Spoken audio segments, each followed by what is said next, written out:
Hello दोस्तों, आपका बहुत बहुत स्वागत है मेरे यूट्यूब चैनल मुद्गल बायोलॉजी में। आज की वीडियो के अंदर हम बीएससी थर्ड ईयर की जूलॉजी सिलेबस के बारे में डिस्कशन करेंगे कि बीएससी थर्ड ईयर के अंदर कौन कौन से पेपर हैं और कौन कौन से आपके टॉपिक्स हैं जो कि हमें पढ़ने हैं, और इसमें से क्या क्या टॉपिक्स मैं करा चुका हूँ और कौन कौन से कराने अभी बाकी हैं। ठीक है, तो इससे पहले वाले जो वीडियोज़ थे हमने उसमें बीएससी फर्स्ट ईयर और सेकेंड ईयर की जो सिलेबस है उसके बारे में हमने पढ़ा था। ठीक है, थर्ड ईयर के बारे में जब हम पढ़ते हैं तो सेम 3 पेपर होते हैं थर्ड ईयर में भी, पेपर फर्स्ट, पेपर सेकंड और पेपर थर्ड।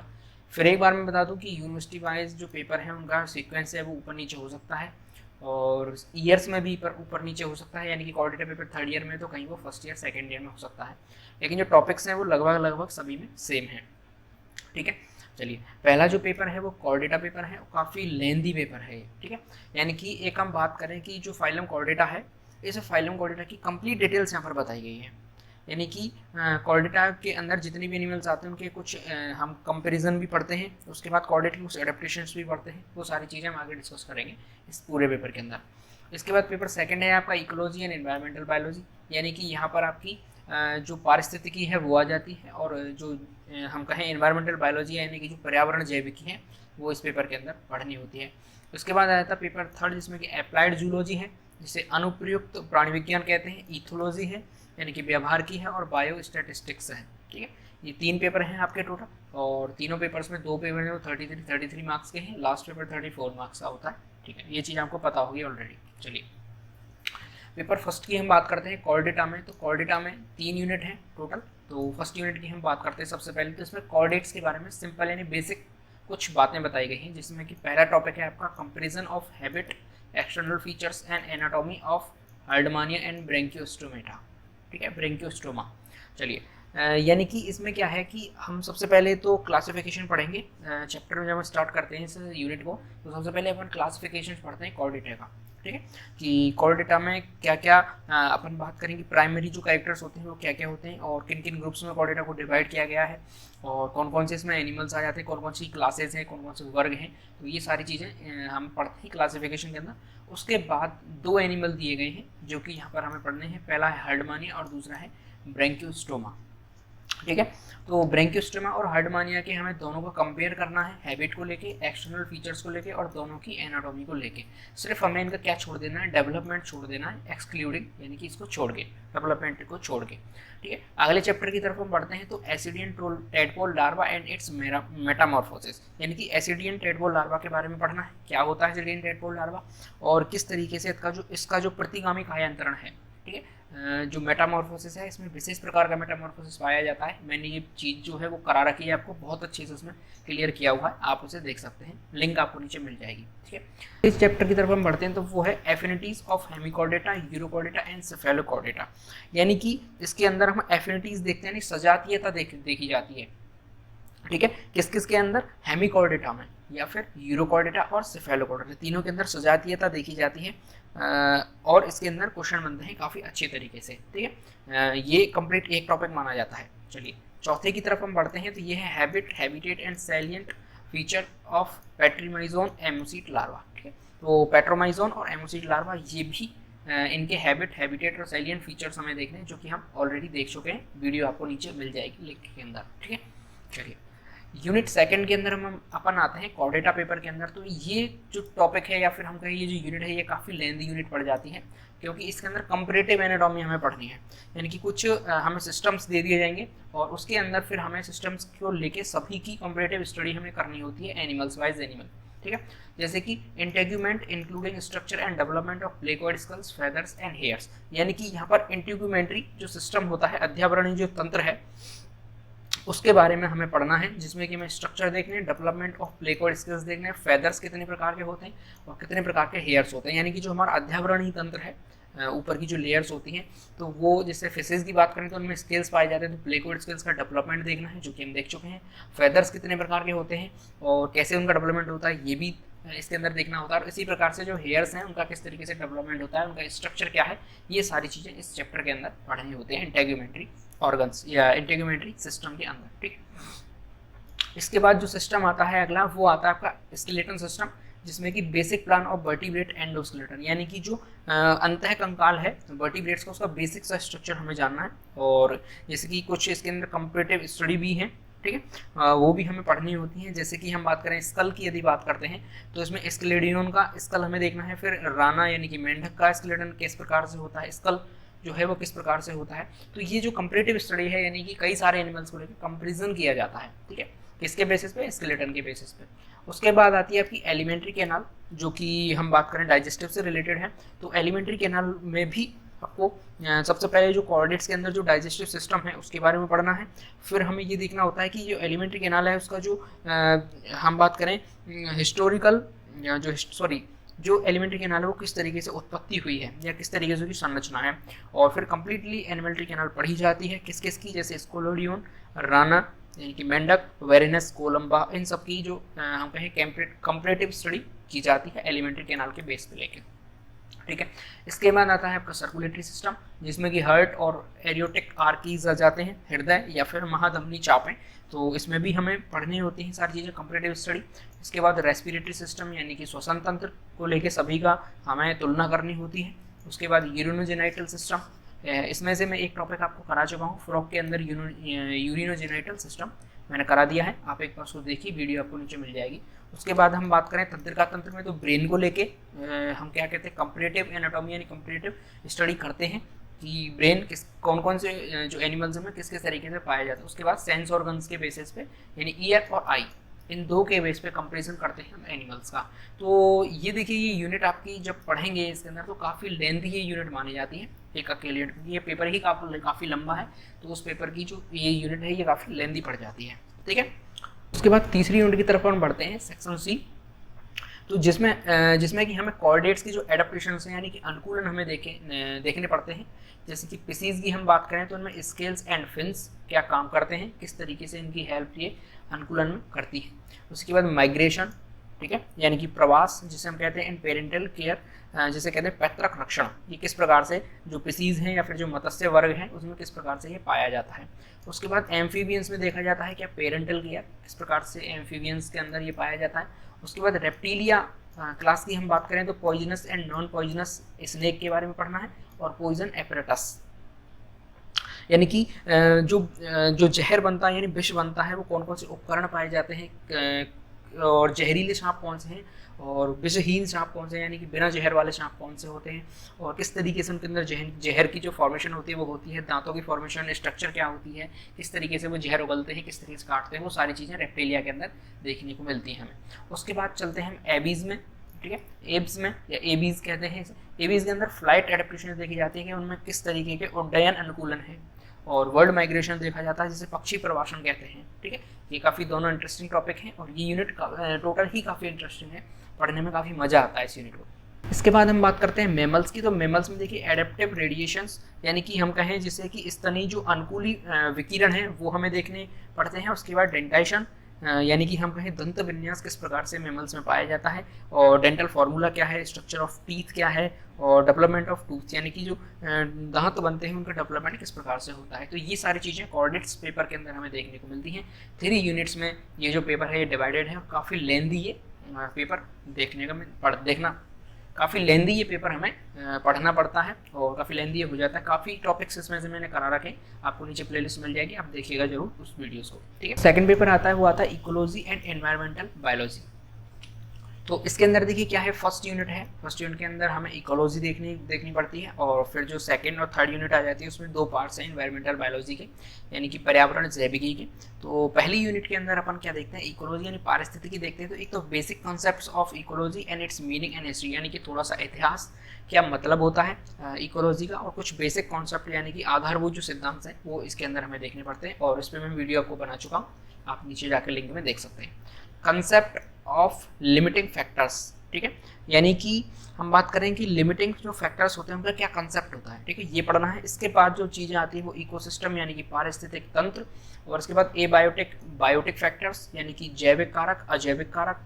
इसके बाद ही इकोसिस्टम में प्रोडक्शन यानी कि किस तरीके से उत्पादन होता है, consumption and decomposition in an ecosystem यानी कि किस तरीके से हम बात करें कि उत्पादक क्या होते हैं और फिर उत्पादक के बाद प्राथमिक कंज्यूमर क्या होते हैं, सेकेंडरी कंज्यूमर क्या होते हैं, ये सारी चीज़ें हमें पढ़नी है इकोसिस्टम के अंदर। Concepts of food web, food chain, ठीक है, खाद्य जाल, खाद्य श्रृंखला, ट्रॉफिक स्ट्रक्चर, इकोलॉजिकल पिरामिड्स, ठीक है, ये सारी चीज़ें हमें पढ़नी है इसके अंदर। पोषक स्तर कहते हैं या फिर पारिस्थितिकी पिरामिड इनको कहा जाता है। इसके बाद बायोजियो केमिकल साइकिल्स ऑफ O2 यानी कि ऑक्सीजन चक्र, कार्बन डाइऑक्साइड चक्र, जल चक्र, नाइट्रोजन चक्र, फास्फोरस चक्र एंड रोल ऑफ माइक्रोब्स यानी कि सूक्ष्म जीवों का क्या रोल है इन सब के अंदर, ठीक है। इसके बाद इकोसिस्टम आ जाता है तो होम्योस्टेटिस, ठीक है। उसके बाद functional aspects, productivity concepts and determination, ecotone, edge effect and niche, ठीक है। ये सारी चीज़ें हमें पढ़नी है, यानी कि संरचना, संगठन, अनुक्रमण क्या होता है, ठीक है। ये सब किसके अंदर आएगा, इकोसिस्टम। ये जो 3, 4, 5, 6 ये जो पॉइंट्स हैं ये सब के सब इकोसिस्टम के अंदर आएंगे, ठीक है। उसके बाद 7 नंबर पे आएगा आपका पॉपुलेशन इकोलॉजी, जिसे अपन कहते हैं आवासीय पारिस्थितिकी, ठीक है। और इसके अंदर density and method of its measurement, यानी कि जो जनसंख्या है उसका मेजरमेंट किस प्रकार से किया जाता है, मेथड क्या है उसके, जनसंख्या घनत्व क्या है, नेटिलिटी क्या है, मोरिलिटी क्या है, एज रेशियो क्या है, and distribution, pyramids, fluctuations, biotic potential, dispersal, growth forms, population, interactions and propagation, brief idea of demography, यानी कि जनसंख्या वृद्धि का इसके अंदर टॉपिक है एक तो। उसके बाद प्राकृतिक समुदाय के परिवर्तन में मानव का क्या योगदान है, ठीक है। ये कुछ कॉन्सेप्ट्स इसके अंदर रखे गए हैं हमें जो कि पढ़ने हैं। उसके बाद आती है कम्युनिटी इकोलॉजी, ठीक है। कम्युनिटी इकोलॉजी मतलब होता है सामुदायिक, हम बात करें पारिस्थितिकी, ये सारी चीज़ें मैं आपको पढ़ा चुका हूँ, यानी कि बेसिक मैं बता दिया है आपको। इसके बारे में हमें डिटेल में पढ़ना होगा। कैरेक्टरिस्टिक्स ऑफ नेचुरल कम्युनिटीज़, यानी कि जो हम कहें प्राकृतिक समुदाय क्या होते हैं, क्या उसकी संरचना होती है, क्या कंपोजिशन होता है, एंड स्ट्राटिफिकेशन, इकोलॉजिकल सक्सेशन जिसे कहते हैं पारिस्थितिकी अनुक्रमण, ठीक है। इसके बारे में हमें पढ़ना है। टाइप एंड पैटर्न्स क्या होते हैं, concept of climax, detail of xerosere, hydrosere succession. इसके बाद एक अलग तरह की इकोलॉजी आती है हैबिटेट इकोलॉजी, इसके बारे में मैंने आपको बता रखा है पहली वाली वीडियो में, लेकिन यहाँ हमें डिटेल में पढ़ना है। आवासीय पारिस्थितिकी कहते हैं जिसके बारे में फ्रेश वाटर में रहने वाले जीव, मराइन वाटर में, टेरेस्ट्रियल पे कैसे रहते हैं जीव, इन सब के अंदर जो इकोसिस्टम पाया जाता है ये सारे हमें डिटेल में पढ़ने हैं। इसके बाद पढ़ना है हमें बायोम्स के बारे में, major biomes of the world, यानी कि जो देश का सबसे बड़ा बायोम्स है वो क्या है, ठीक है। प्रमुख जो जीवोम होते हैं, जीवोम हिंदी में बोलते हैं बायोम्स। उसके बाद हमें पढ़ना है इकोलॉजी एंड ह्यूमन फीचर, मानव का क्या भविष्य है इसको लेके, ठीक है। Growth rate, role of human kind in modifying natural communities, ठीक है, in term of public health and welfare with respect of user, pesticide, conservation and pollution, यानी कि यहाँ पर थोड़ा सा हमें प्रदूषण के बारे में पढ़ना होगा और संरक्षण के बारे में पढ़ना होगा, ध्वनि प्रदूषण, जल प्रदूषण, वायु प्रदूषण, तो ये सारी चीज़ें हमें थोड़ी सी यहाँ पर डिटेल में देखनी होंगी फर्स्ट यूनिट के अंदर। तो कंप्लीट हम बात करें इसके अंदर तो पढ़ने की वाली चीज़ें क्या रही, या तो इकोसिस्टम आ जाएगा, उसके बाद कुछ इकोलॉजी यानी कि ये 3 इकोलॉजी है, उसके बाद सक्सेशन और हैबिटेट इकोलॉजी और बायोम्स, ठीक है। यहाँ से क्वेश्चन बनने की चांसेस ज़्यादा रहते हैं। चलिए सेक्शन बी की तरफ हम बढ़ते हैं, यानी यूनिट 2 के अंदर। तो ये एनवायरमेंटल बायोलॉजी कहा जाता है इसे। तो इसके अंदर क्या पढ़ना है हमें, एनवायरनमेंट यानी कि पर्यावरण क्या होता है और इसका क्या कॉन्सेप्ट है, ग्लोबल एनवायरनमेंट क्या है, हाइड्रोस्फीयर, लिथोस्फीयर एंड एटमॉस्फेयर, ठीक है, ये सारी चीज़ें हमें पढ़नी है। उसके बाद जो प्राकृतिक संसाधन है, नेचुरल रिसोर्सेज, प्राकृतिक संसाधन क्या है, उनकी वर्तमान स्थिति क्या है, वो उनका फ्यूचर में क्या आवश्यकता है हमारे लिए। उसके बाद conservation and management of natural resource, यानी कि जो प्राकृतिक संसाधन है उनके संरक्षण किस प्रकार से करना है, किस प्रकार से हमें उनका मैनेजमेंट करना है। एंड रिन्यूएबल, जैसे कि जो फॉरेस्ट है, वाइल्ड लाइफ है, वाटर है, और सॉइल, मिनरल्स एंड एनर्जी, ठीक है, तो इन सब के बारे में पढ़ना है। इसके बाद एनवायरमेंटल पॉल्यूशन पार्ट फर्स्ट के अंदर general outline, various type of pollution, विभिन्न प्रकार के जो प्रदूषण हैं, जैसे कि जल प्रदूषण, वायु प्रदूषण, मृदा प्रदूषण। उसके बाद पॉल्यूशन 2 के अंदर source and remedies for noise, यानी कि हम कहें कि जो ध्वनि प्रदूषण है उसके बारे में, रेडिएशन, विकिरणस, इंडस्ट्रियल केमिकल्स, ठीक है। तो ये क्या है, बेसिक सी एनवायरनमेंट से जुड़ी हुई चीज़ें हैं इस चैप्टर की, यानी इस यूनिट के अंदर। इसके बाद greenhouse effect, ozone layer depletion and El Nino, La Nina effect, ठीक है, एल नीनो व लाल नीना इफेक्ट, ये चीज़ हमें पढ़नी है। इसके बाद रेडिएशन एंड एनवायरनमेंट, यानी कि यहाँ पर हमें बेसिकली क्या पढ़ना है, टाइप ऑफ रेडिएशन एंड विकिरणों के बारे में पढ़ना है, radiation, nuclear incidents, basic concept, basic. इसके बाद आता है आपका basic concepts of bio accumulation, bio magnifications and bio degradation of pollutants, यानी कि ये भी किसके अंदर पढ़ना होगा हमें, प्रदूषण के अंदर ही ये सारी चीज़ें आ जाती हैं इसके अंदर। उसके बाद आती है आपकी एनवायरमेंटल बायोलॉजी सेकंड, जो कि यूनिट थर्ड है आपकी। इसके अंदर वाइल्ड लाइफ कंजर्वेशन है, यानी कि जैव विविधता जिसे अपन कहते हैं, उसका संरक्षण किस प्रकार से किया जाता है, यानी कि जैव संरक्षण जिसे हम कहते हैं। Vanishing and threatened animals plants with special reference in Rajasthan, ठीक है, राजस्थान के बारे में थोड़ा सा डिस्कस हो जाएगा। Wildlife management efforts by government and non government organisation including wildlife acts. तो थोड़ी सी ये जनरल नॉलेज से जुड़ी हुई चीज़ें यहाँ पर पढ़ने को हमें मिलेंगी। और इम्पैक्ट ऑफ अर्बनाइजेशन, ठीक है। और इसके बाद स्पेस इकोलॉजी है, यानी कि हम कहें अंतरिक्ष पारिस्थितिकी है इसके अंदर, ठीक है। शहरीकरण का क्या प्रभाव पड़ रहा है वातावरण के ऊपर, ठीक है, क्या क्या फैक्टर्स हैं, क्या क्या प्रॉब्लम्स हैं, स्पेस इकोसिस्टम क्या होता है, स्पेस में प्रॉब्लम्स क्या हैं, उनके सॉल्यूशंस क्या हैं, और कॉलोनाइजेशन क्या है, ठीक है। तो ये सारी चीज़ें हमें इसके अंदर पढ़नी होंगी। कुल मिला के हम बात करें तो ये पढ़ने में आपको थ्योरेटिकल पोर्शन ज़्यादा है इसके अंदर, जिससे कि आप खुद से भी पढ़ सकते हैं, ठीक है। और समझने वाली चीज़ें हैं वो सिर्फ फर्स्ट यूनिट के अंदर हैं, जो कि इकोसिस्टम के अंदर पढ़ने को हमें मिलती है। और कुछ चीज़ें जो भी आपको थ्योरेटिकल पढ़ाने लायक होंगी मैं आपको जरूर से ज़रूर पढ़ा दूंगा, ठीक है। चलिए, उसके बाद आती है आपका बहुत ही इम्पोर्टेंट और काफ़ी नया हम कहें पेपर है ये पढ़ने में। तो इसके अंदर पहला 3 सेक्शंस दिए गए, 3 यूनिट्स हैं और तीनों के तीनों पार्ट्स हैं, यानी कि अप्लाइड जूलॉजी अलग यूनिट है, इथोलॉजी अलग यूनिट है और बायोस्टैटिस्टिक्स अलग यूनिट है। तो ये पहली यूनिट है आपकी अप्लाइड जूलॉजी के अंदर। पहली यूनिट है principle and practices of following vermiculture, यानी कि जो आपका हम कहें केंचुआ है उनका संवर्धन किस प्रकार से किया जाता है, केंचुआ संवर्धन इसे हिंदी में बोला जाता है। वर्मी कल्चर क्या क्या उनके उपयोग हैं। उसके बाद आता है आपका सेरिकल्चर इंक्लूडिंग एग्रीकल्चर। तो सेरिकल्चर बोला जाता है रेशम कीट पालन, यानी कि रेशम कीटों को पालने के बाद क्या क्या उसका मानव में उपयोग हम कर सकते हैं। उसके बाद आता है आपका लाख कल्चर यानी लैक कल्चर, जिसे हिंदी में लाख का संवर्धन बोलते हैं। उसके बाद एपीकल्चर, एपीकल्चर को हिंदी में बोला जाता है आपका मधुमक्खी पालन, ठीक है। उसके बाद प्रॉन कल्चर, प्रॉन कल्चर यानी झींगा संवर्धन। उसके बाद पोल्ट्री कीपिंग, पोल्ट्री कीपिंग का होता है कुक्कुट पालन या फिर मुर्गियों का पालन। उसके बाद होता है सी कल्चर यानी कि मत्स्य पालन। तो ये सारी चीज़ें पालन से संबंधित हैं कि क्या क्या इनके उपयोग हैं, किस तरीके से इनको पाला जाता है और ये किस तरीके से मानव के आर्थिक महत्व में सहायक है। उसके बाद बात आती है कि कुछ इकोनॉमिक इंपॉर्टेंस है इनकी, वो क्या क्या है, जैसे कि प्रोटोजोआ, प्रोटोजोआ का क्या क्या आर्थिक महत्व है। कोरल्स एंड कोरल रीफ्स यानी कि प्रवाल एवं प्रवाल भित्तियों का क्या क्या यूज़ है इकोनॉमिक दृष्टि से। उसके बाद हेलमंथीज आते हैं, यानी कि जो हेलमंथीज प्राणी होते हैं, प्लेटी हेलमंथीज, एसके हेलमंथीज, उनका क्या उपयोग है, क्या उनकी इकोनॉमिक इंपॉर्टेंस है। उसके बाद आर्थ्रोपोड्स आते हैं, insects as pests and their management, यानी कि आर्थ्रोपोडा का क्या आर्थिक महत्व है, ठीक है। और इंसेक्ट पेस्ट मैनेजमेंट होता है नाशक कीट प्रबंधन, यानी कि कुछ कीटों का उपयोग किया जाता है किसके रूप में, पेस्ट के रूप में, पेस्टिसाइड या फिर पेस्ट्स हम कहें उनके रूप में किया जाता है। उसके बाद मोलस्का आता है, out an idea of PL culture, यानी कि हम कहें मोतियों का संवर्धन किस प्रकार से किया जाता है। तो ये जो मोतियों का संवर्धन है इसके बारे में पढ़ेंगे तो ऑटोमेटिक जो मोलस्का का अर्थ है तो हमें समझ में आ जाएगा। तो बेसिक बात करें तो ये भी थ्योरेटिकल पोर्शन है, लेकिन जब हम पढ़ेंगे तो काफ़ी इंटरेस्टिंग हो जाएगा पढ़ने के लिए, ठीक है। और मैं आपको जरूर से जरूर ये जो यूनिट है इसको स्टार्ट करवा दूंगा जल्दी से जल्दी, ठीक है। चलिए, यूनिट सेकंड के अंदर हम अपन पढ़ते हैं। यूनिट सेकंड पे जब हम आएंगे तो इसके अंदर हम बात करें व्यवहार की है, यानी कि इथोलॉजी है।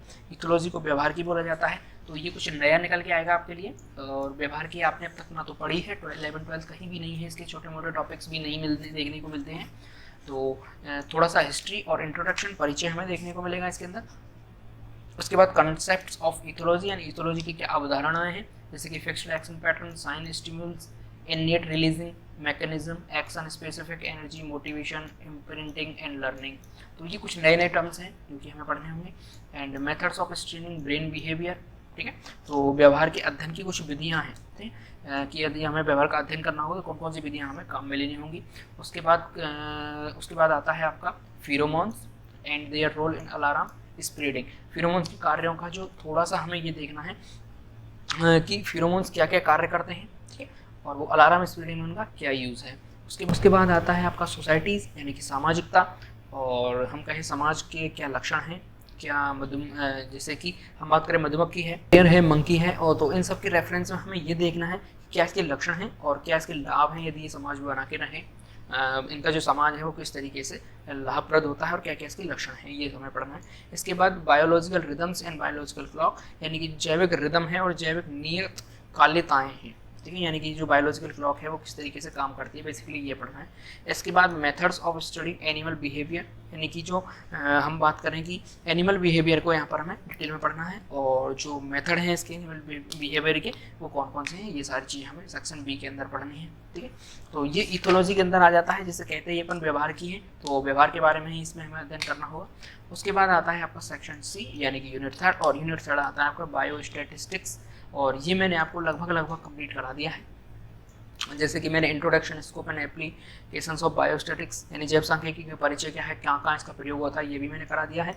उसके बाद understanding the concept of descriptive and inferential statistics, यानी कि वर्णनात्मक एवं निष्कर्षीय सांख्यिकी अवधारणाओं का बोध, ठीक है, ये भी मैं करा चुका हूँ। इसके बाद फ्रीक्वेंसी डिस्ट्रीब्यूशन या फिर हम कहें बारंबारता वितरण, ये भी मैंने करा दिया है। और graphical and tabular presentation of data का वीडियो मैंने बना दिया है। उसके बाद मीन मीडियन मोड, इनके क्या क्या उपयोग हैं, ये भी मैंने निकालना भी आपको सिखा दिया है। ठीक है, और स्टैंडर्ड डेविएशन, जिसे अपन कहते हैं मानक विचलन, एंड स्टैंडर्ड एरर, जैसे मानक त्रुटि में इसकी उपयोगिता, ये टॉपिक रह गया है एक तो, और एक हाइपोथेसिस, जैसे कि null and alternative students T test, ये कुछ चीज़ें हैं जो कि रह गए हैं हमारे, इसको भी हम बहुत जल्दी कवर कर लेंगे। तो इस तरीके से आपका बीएससी थर्ड ईयर का जो सिलेबस है वो भी मैंने आपको यहाँ पे कंप्लीट करा दिया। तो कई सारी चीज़ें ऐसी हैं जिनको कि मैं ऑलरेडी कंप्लीट करा चुका हूँ, आपको नीचे प्लेलिस्ट मिल जाएगी, आप ज़रूर उसको जाके देखिएगा। और आई होप आपको वीडियो अच्छी लगी होगी, अगर अच्छी लगी हो तो चैनल को सब्सक्राइब जरूर कर लें, और घर पे रहें, सुरक्षित रहें, देश से प्यार करें, माता पिता से प्यार करें। जय हिंद।